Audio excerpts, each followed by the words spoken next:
मुअज़्ज़ज़ सामिईन इकराम हाज़िरान मज़ीद अस्सलामु अलैकुम व रहमतुल्लाहि व बरकातुहू। नहमदुहु व नुसल्ली अला रसूलिहिल करीम अम्मा बाद फ़अऊज़ु बिल्लाहि मिनश शैतानिर रजीम बिस्मिल्लाहिर रहमानिर रहीम व युक़ीमुनस सलात सदक़ल्लाहुल मौलानाल अज़ीम व सदक़ रसूलुहुन नबिय्युल अमीनुल करीम व नहनु अला ज़ालिका लमिनश शाहिदीन व शाकिरीन वल्हम्दुलिल्लाहि रब्बिल आलमीन। जुम के दुरूद पाक पर अल्लाहुम्मा सल्ली अला सय्यदिना मौलाना मुहम्मदिन माज़िन जुद वल करम व बारिक व सल्लिम सल्लल्लाहु अलैहि सलातु व सलामुन अलैका या रसूलल्लाह सल्लल्लाहु तआला अलैहि वसल्लम। यहाँ से आमाल के बारे में बयान फरमाया गया कुरान पाक में। इससे पहले ईमान के बारे में, अब आमाल के बारे में। अब सवाल ये होता है कि सबसे पहले ईमान के बारे में जिक्र किया गया। युमिनूना बिल गैब, मोमिन गैब पर ईमान रखता है और उसकी पहचान, मोमिन की पहचान भी बता दिया गया कि मोमिन वो है वह युकीमुनस सलात। मोमिन की पहचान बता दिया कि वो नमाज कायम करते हैं, है ना, और नमाज कायम रखें, नमाज पढ़ें ऐसा नहीं कहा गया, नमाज कायम रखें। ईमान को पहले बयान किया, उसकी चंद वजह है, समाअत फरमा लें। ईमान जो है हर नबी पर, हर पैगंबर पर एक जैसा है, मगर आमाल हर नबी का अलग अलग है, लिहाजा ईमान मुकद्दम हुआ। आमाल क्योंकि अलग अलग है, हर नबी पर एक जैसा आमाल नहीं थे, इसलिए ईमान को पहले मुकद्दम किया। दूसरी बात, ईमान लाना इस्लाम में सबसे पहला काम है, अव्वल है, फर्ज हुआ। और नमाज, ज़कात, हज, रोज़ा ये सब जो है बाद में फर्ज हुआ। तो ईमान पहला फर्ज है और बाकी जो है बाद में है, इसलिए ईमान को पहले बयान किया गया, उसके बाद नमाज के बारे में। तीसरी बात, ईमान लाना सब पर फर्ज है, मगर अमाल सब पर फर्ज नहीं है। आप कैसे बोलेंगे कि सब पर फर्ज नहीं है? ईमान सब पर फर्ज है, मगर अमाल सब पर फर्ज नहीं है। जैसे छोटे बच्चे हैं, 8 साल से छोटे, उस पर नमाज फर्ज नहीं है। एक पागल आदमी है, उस पर नमाज फर्ज नहीं है। एक औरतें हैज और नफास के आलम में होती है, उस पर नमाज फर्ज नहीं है, रोज़ा फर्ज नहीं है, हालांकि उस हालत में भी ईमान फर्ज है। मालूम ये हुआ कि ईमान मुकद्दम करना पड़ेगा, अमाल बाद में किया जाएगा। दूसरी बात, रब ताला ने अपने हबीब सल्लल्लाहु तआला अलैहि वसल्लम को अर्श पर बुलाकर नमाज दिया गया। आप यहाँ देखेंगे कि ईमान के बाद बाकी 4 चीज़ें हैं, नमाज, रोज़ा, हज, ज़कात। तो ये तीनों को छोड़कर सबसे पहले नमाज के बारे में बयान किया गया। कोई वजह तो होगी, तो बयान किया गया है कि नमाज को इसलिए मुकद्दम किया, सबसे पहले बयान किया है कि बाकी जो है हज, ज़कात, ये सब सारे अमाल जो है वो ज़मीन पर अता किया गया, और नमाज अल्लाह के रसूल को अर्श पर बुला कर दिया गया है ना। लिहाजा नमाज का मर्तबा ज़्यादा हुआ, इसलिए सबसे पहले यहाँ नमाज के बारे में बयान किया गया है। अच्छा, दूसरी बात, नमाज को पहले बयान करने का मकसद क्या है कि नमाज दिन में 5 मरतबा फ़र्ज है, और रोज़ा साल में सिर्फ 1 महीना, ज़कात 1 साल में 1 बार, है ना। हज पैसा हो तो फ़र्ज है, नहीं हो तो नहीं फ़र्ज है। मालूम ये हुआ कि इसका मर्तबा सबसे ज़्यादा है ना। नमाज दिन में 5 मरतबा और साल में 1 बार, लिहाजा इसको ज़रूरी था कि इसको पहले बयान किया जाए। अच्छा, ये नमाज जो है हम लोग जो पढ़ते हैं बहुत बड़ी बात है। चुनांचे अर्ज किया गया है कि हज़रत आदम अलैहिस्सलाम फजर की नमाज पढ़े थे। आदम अलैहिस्सलाम ने फजर की पढ़ी थी, उस वक्त उनकी तौबा कबूल हो गई। अल्लाह ताला उस तब वो नमाज पढ़े थे, तो जो 2 रकात नमाज पढ़े थे अल्लाह को मकबूल हो गया, वो फ़र्ज है, उसी को अल्लाह ताला ने फ़र्ज करार दे दिया गया है। शुक्राना पढ़े थे वो अल्लाह की बारगाह में कि मेरी तौबा कबूल हो गई 300 साल के बाद, है ना, और उसने 2 रकात नमाज पढ़ी। तो आदम अलैहिस्सलाम ने फजर की नमाज पढ़ी है, लिहाजा हमें फजर की नमाज नहीं छोड़नी चाहिए। हज़रत इब्राहिम अलैहिस्सलाम ने जोहर की पढ़ी थी। हज़रत इस्माइल अलैहिस्सलाम को ज़बह करने ले गया, जब ज़बह करने लेके गया तो तलवार नहीं काटा, बाद में देखा गया जब कुर्बानी हो गई, लड़का दूसरे साइड में है और एक दुम्बा ज़बह किया हुआ है। हाँ, ये सब खुदाबंदी कुदरत खुदाबंदी जब देखा तो उन्होंने अल्लाह की बारगाह में 4 रकात नमाज पढ़े थे, है ना। ये 4 रकात को फ़र्ज नमाज को अल्लाह ताला ने कबूल कर लिया, उसको हमारे लिए कर दिया गया है। ये जोहर के 4 रकात फ़र्ज नमाज है। हज़रत यूनुस अलैहिस्सलाम ने असर की नमाज पढ़ी थी। 1 महीना के बाद जब मछली के पेट से निकले थे हज़रत यूनुस अलैहिस्सलाम, 1 महीना तक क्या पढ़ते थे जानते हैं ना, ला इलाहा इल्ला अंता सुब्हानका इन्नी कुन्तु मिनज़ ज़ालिमीन। आप भी जब भी कोई मुसीबत में पड़ जाए तो आप इसको पढ़ेंगे तो अल्लाह ताला इस आयत के वसीले से आपकी मुसीबत को टाल देता है। तो 1 महीना के बाद जब मछली के पेट से मछली ने उसको ज़मीन पर फेंक दिया तो अल्लाह ताला का शुक्र अदा किया, हम्द बयान किया और उसने 4 रकात नमाज पढ़ लिया था। अल्लाह के बारगाह में वो नमाज कबूल हो गई हज़रत यूनुस अलैहिस्सलाम की, उसको भी हमारे लिए लागू कर दिया है ना। हज़रत ईसा अलैहिस्सलाम ने मगरिब की नमाज पढ़ी थी। ईसा अलैहिस्सलाम ने मगरिब की नमाज पढ़ी थी और हज़रत मूसा अलैहिस्सलाम ने ईशा की नमाज पढ़ी थी। अब ईसा अलैहिस्सलाम मगरिब की नमाज कब पढ़े?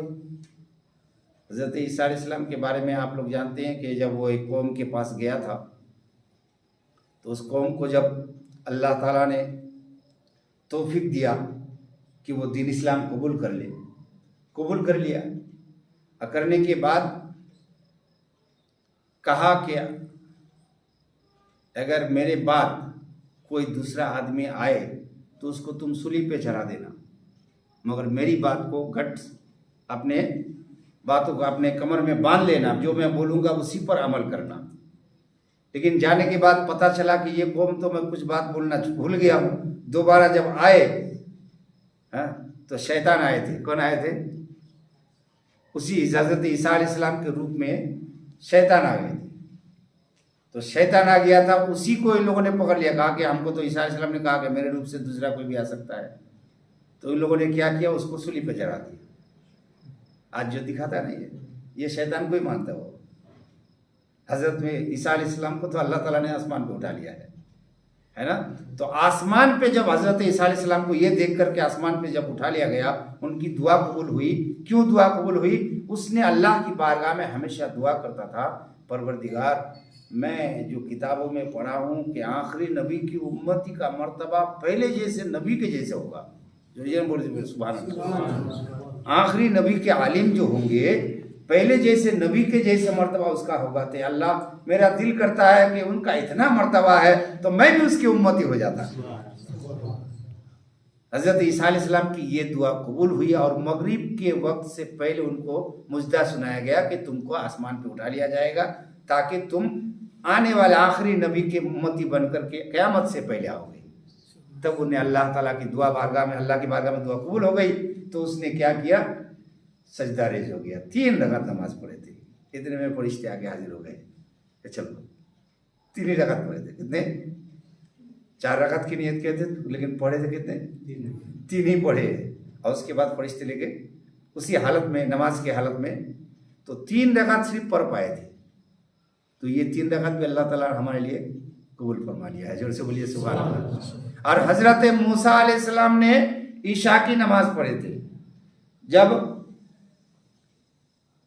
वो फिरौन के कौम से छुटकारा मिला था, कब मालूम है?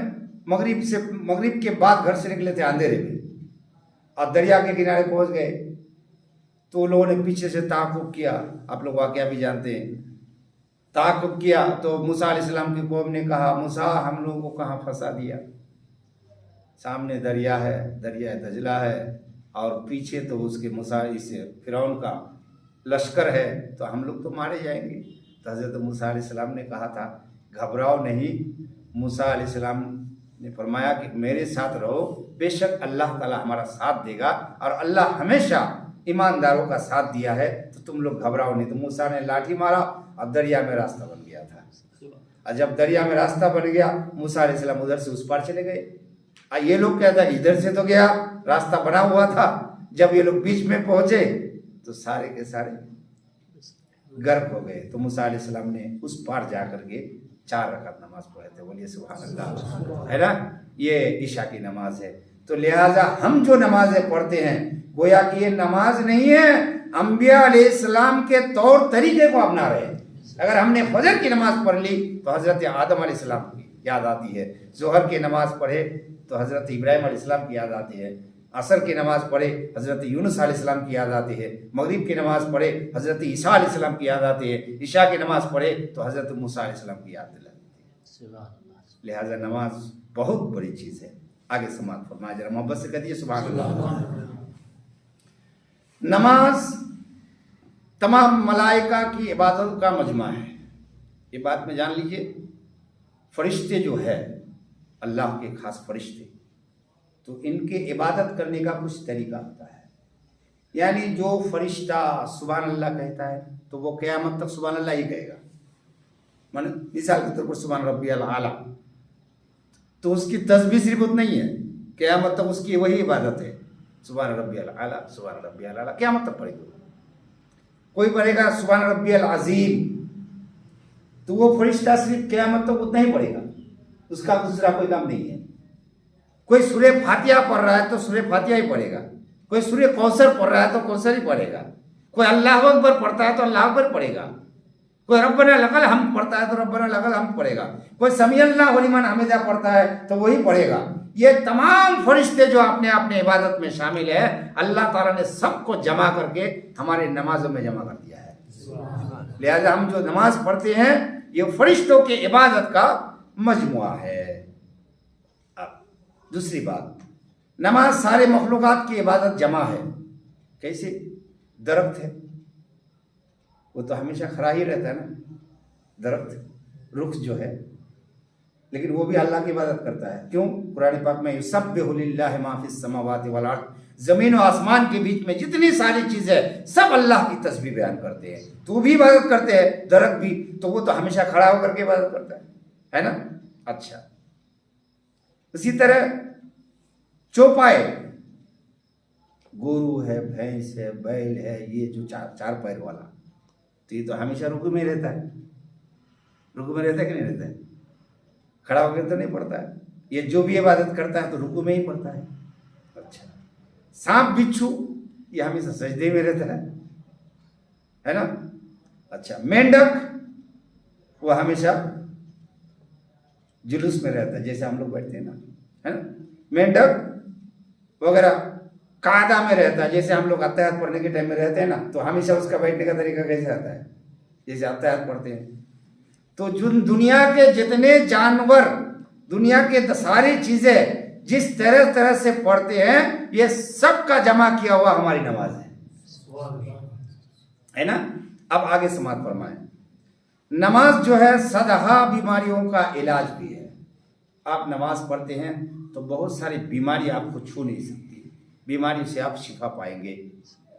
इस वक्त के अतबा भी कहते हैं, यानी इस वक्त के साइंसदान डॉक्टर कहते हैं कि वजू करने वाला आदमी दिमागी बीमारियों में बहुत कम मुब्तला होता है। जोर से बोलिए सुभान अल्लाह। जो आदमी 5 वक्त वजू करता है वो दिमाग की बीमारी से हिफाजत रहता है। नमाजी आदमी अक्सर तिल्ली की बीमारियों और जुनून वगैरह से महफूज रहता है। जो आदमी 5 वक्त नमाज पढ़ता है उसकी तिल्ली की, स्प्लेन की बीमारी कम होती है और उसको पागलपन बहुत कम आती है। वो आदमी पागल नहीं होता है जो आदमी 5 वक्त नमाज पढ़ता है। फायदा देखिए, नीज 5 वक्त नमाजी के आज़ा धुलते रहते हैं, कपड़े पाक रहते हैं, घर भी उसका पाक रहता है, इसलिए वो गंदगी से बचा रहता है। और गंदगी बहुत सी बीमारियों का जड़ है, लिहाजा नमाजी आदमी बीमारियों से बचा हुआ रहता है। नमाज हर मुसीबत का इलाज भी है, इसलिए इस्लाम ने हर मुसीबत के वक्त नमाज पढ़ने का हुक्म दिया है। जैसे बारिश ना हो तो नमाज इस्तिस्का पढ़ो, सूरज या चांद ग्रहण लग जाए तो नमाज खुसूफ पढ़ो, कोई हाजत पेश आए तो नमाज काजाए हजरत पढ़ो। गर्ज के हर मुसीबत में अल्लाह ताला ने हम सबको नमाज पढ़ने का हुक्म दिया है। मालूम ये हुआ कि तमाम मुसीबतों से बचने का एक तरीका है, वो है नमाज। जैसे बोलिए सुभान अल्लाह। अब आखिरी बात समाप्त फरमा लीजिए कि नमाज हम लोग कैसे पढ़ें। रूहुल बयान शरीफ में इस जगह फरमाया कि किसी शख्स ने हातिम जाहिद से पूछा, हातिम जाहिद, कि आप नमाज किस तरह से पढ़ते हैं। फरमाया जब नमाज का वक्त करीब आता है तो अच्छी तरह वजू करता हूं, फिर मुसल्ले पर सीधा खड़ा होता हूं। वजू कर लिया अच्छे से, फिर मुसल्ले पे सीधा खड़ा होता हूं और दिल में महसूस करता हूं कि काबा मुअज्जमा मेरे चेहरे के सामने है। नमाज पढ़ने का तरीका ध्यान दीजिएगा। हम लोग इधर उधर दिखता है, ऐसा नहीं पढ़िएगा। कैसा पढ़ना चाहिए कि काबा शरीफ जो है मक्का, वो मेरे चेहरे के सामने है एकदम, है ना। और मकाम इब्राहिम मेरे सीने के आगे है। मकाम इब्राहिम, हज करने जाते हैं ना, मकाम इब्राहिम किस चीज का नाम है? इब्राहिम अलैहिस्सलाम उस पत्थर पे पैर रख करके काबा के घर की तामीर फरमाया था, है ना। तो उस पैर में हजरत इब्राहिम अलैहिस्सलाम के पैर का निशान छप गया था मोम की तरह, उसी का नाम है मकाम इब्राहिम। अल्लाह मेरे पास है जो मेरे हर हाल को देख रहा है, गोया मेरे कदम पुलसिरात पर है, और जन्नत मेरे दाहिनी तरफ और दोजख मेरे बाएं तरफ है। मलकुल मौत का फरिश्ता मेरे पीछे है, खड़े हुए हैं। और हर नमाज के मुतालिक मैं ये ख्याल करता हूँ कि मेरी आखिरी नमाज है। ऐशा पढ़े हैं, खुदा ना खास्ता सोए हैं तो उसी रह गए तो फजर की नमाज मिले ना मिले, फजर पढ़ लिए, जोहर तक रहे ना रहे, जिंदगी का कोई भरोसा है। फिर तकबीर तहरीमा कहता हूँ, फिर कुरान पाक की तिलावत करता हूँ, फिर एक एक लफ्ज को माने पर गौर करता हूँ। जो मैं पढ़ता हूँ उस पर गौर करता हूँ, आजिजी के साथ रुकू करता हूँ और गिरिया व जारी के साथ सजदा। आहा सुभान अल्लाह, बोलिए ना सुभान अल्लाह। जब सजदा करो तो दिल रोना चाहिए आपका कि अल्लाह की बारगाह में सजदा कर रहे हो। और गिरिया व जारी के साथ सजदा, उम्मीद कबूल पर इत्तेहाद पढ़ता हूँ। जब इत्तेहाद पढ़ता हूँ तो दिल में ख्याल रखता हूँ कि अल्लाह मेरा कबूल फरमा, है ना। और सुन्नत के तरीके पर सलाम फिरता हूँ, और फिर जब फारिग होता हूँ तो नमाज के कबूल होने का उम्मीद भी रखता हूँ, और मरदूद होने से खौफ में मशगूल होता हूँ। और फरमा कि इस तरह से 30 साल से नमाज पढ़ रहा हूँ, अल्लाह ताला उसकी नमाजों को कबूल अता फरमाए। अल्लाह ताला की बारगाह में दुआ है हम सबको भी इसी तरह नमाज पढ़ने की तौफीक और रफीक अता फरमाए। शायर फरमाते हैं कि ऐ बेनमाजी देख तू मिलता है क्या नमाज में। नमाज में बहुत कुछ है लेकिन सबको नहीं मिलेगा, दिल से पढ़ोगे तो मिलेगा। कि ऐ बेनमाजी देख तू मिलता है क्या नमाज में, आता है 400 नजर नूरे खुदा नमाज में, आता है 400 नजर नूरे खुदा नमाज में। बच्चे हो या बूढ़े हो या जवान हो, सब पर नमाज फर्ज है। बूढ़े हो या जवान हो, सब पर नमाज फर्ज है। बच्चे को 10 साल के मार के ला नमाज में, आता है 400 नजर नूरे खुदा नमाज में। और नबी की नमाज के बारे में फरमाते हैं कि उनकी नमाज देखिए जो है शफीए इसिया, शाम को हो गए सुबह किया नमाज में, शाम को हो गए खड़े तो सुबह किया नमाज में। ऐ बेनमाजी देख तू मिलता है क्या नमाज में, आता है 400 नजर नूरे खुदा नमाज में। अल्लाह हम सबको नमाज पढ़ने की तौफीक अता फरमाए। बोलने सुनने में कोई किस्म की गलती हो अल्लाह हम सबको माफ़ अता फरमाए।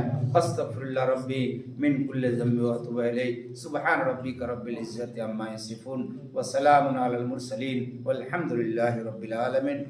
ला इलाहा इल्लल्लाह।